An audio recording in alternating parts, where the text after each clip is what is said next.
How to enable SteamGuard. I am going to show you how you can easily enable SteamGuard.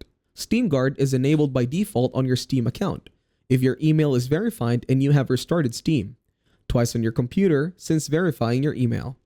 If you have disabled SteamGuard and wish to reactivate it, follow the instructions below. Be sure your contact email address is verified with Steam. You must verify your contact email address with Steam. You can check whether your email address is already verified by visiting the account details page. A verified address will be marked as verified. Enable SteamGuard in Steam settings. While logged into the Steam client, you can enable SteamGuard by clicking on Steam in the top left-hand corner of the client. Then select Settings and Security tab and click Manage SteamGuard on the page that appears. Select Get Steam Guard Codes by email.